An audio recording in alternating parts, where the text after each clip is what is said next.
Well, back to our top story, and that's of course Naspers' results. We're joined on the line now by CEO Koos Bekker. Koos, good afternoon. Hello, Stephen. Koos, well, this really looks like a story of emerging markets continuing to do well despite the market downturn, because you have exposure to some fast-growing economies, and that really has paid off for you in the past year, it looks like. Stephen, we got into them more by luck than design.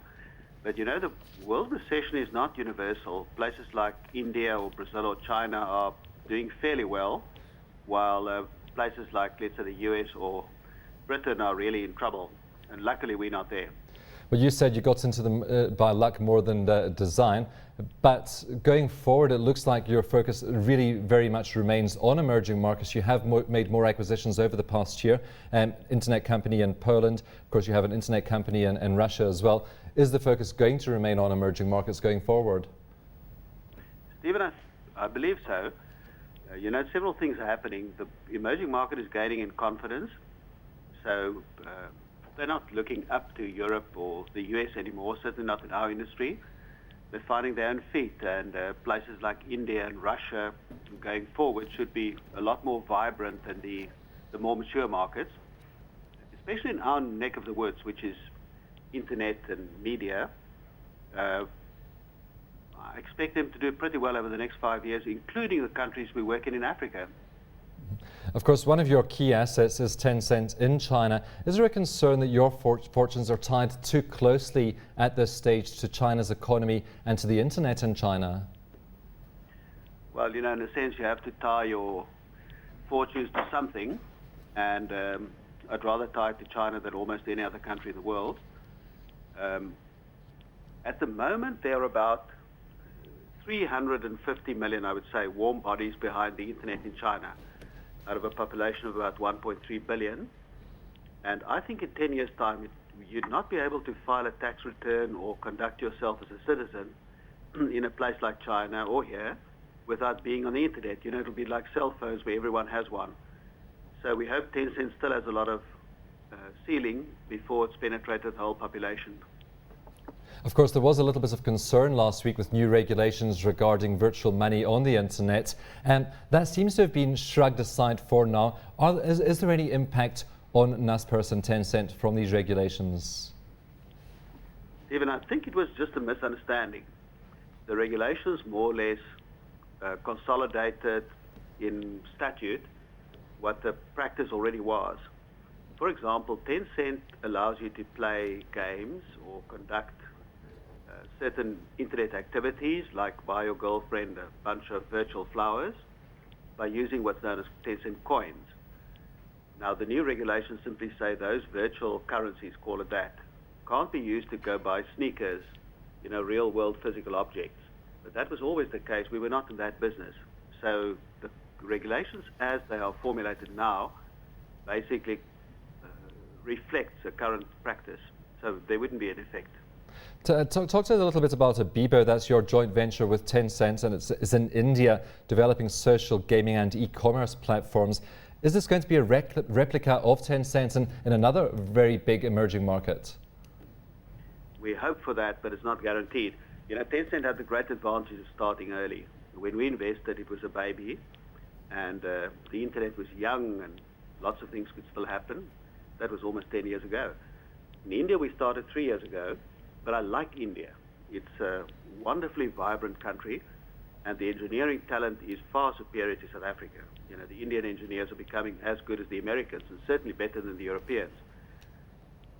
Bibo's focus at the moment is social networking, in other words, allowing a young person in one province to talk to another in a different province, and also social gaming.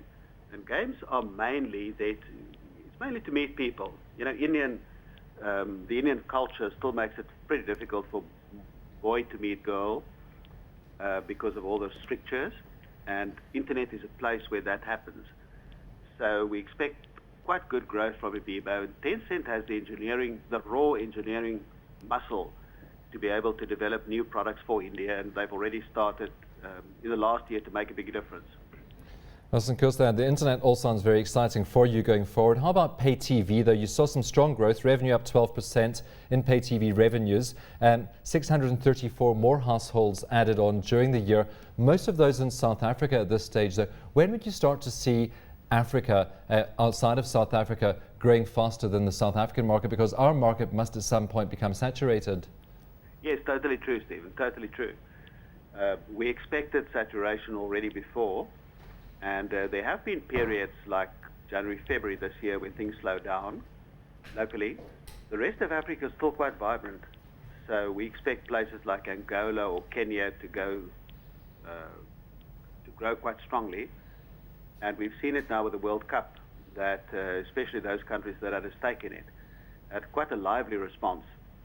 What we're also finding is we're moving down in terms of demographics into the middle income level.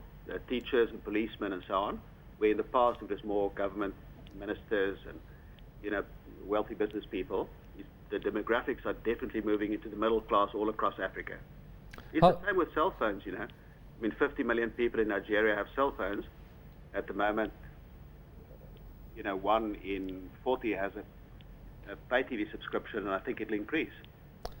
How about competition in this market, though, particularly in South Africa, from new entrants like pay TV, who are coming in at the bottom end of the market as well, so taking you head on with your policemen and teachers? Yes, totally true. We just have to prepare for it. We can't avoid it. So the more competition you have, the sharper your own people need to be. We already see the effects in higher costs for things like sport, where we pay more than we ever did. And I think in general, competition is good. It sharpens up everyone. And we've had competition all across Africa for many years. In Nigeria, we have 3 different competitors. And pay TV has always been somewhat competitive. If you take a new movie, you could either see it in the cinema, or you could wait a little and buy the DVD, or go rent it at the video shop, or you can see it on pay TV, or if you feel less keenly about it, you can wait until the SABC or ETV gets it on free TV. So we've always been only one step in a ladder in terms of watching a movie. And we've competed with the guy above us in terms of time sequence and the guy below us. And now we'll just have to compete with the guy next to us. Koos, print revenue's been under pressure, down by 5%. Of course, you have obviously been affected by exchange rate movements, etc., over the year. And are you starting to see advertisers coming back into the print market? And how's your circulation been affected by the recession that we saw last year? Stephen, it's been a curious experience for me. The print problem is global. So in every single country in the world, including in places like Russia and China, where the economy still grew, print revenues came down a lot. But print, as you know, has 2 components, circulation and advertising. Circulation has been extremely robust. So many of our magazines grew in circulation when the recession hit. And I think the reason is people stay at home, and a magazine or a newspaper is a fairly cheap way of entertaining yourself and learning about the world. So circulation did very well. At the same time, the newspapers and magazines became thinner because advertisers scrambled, and the advertising budget is so easy to cut. When the guy sits there and he's not going to make his budget, whether he sells tires or French fries, first thing you cut is the advertising budget. You pick up the phone, you call the agency, and you cancel the next advert tomorrow morning. Conversely, when the economy recovers, advertising usually recovers first and more strongly than the economy. So if you ask me, will our ad income bounce back? It's largely a bet on the economy. Koos, I'm afraid we're out of time. We have to leave it there. Thanks very much for coming onto the show today. Thanks, Stephen.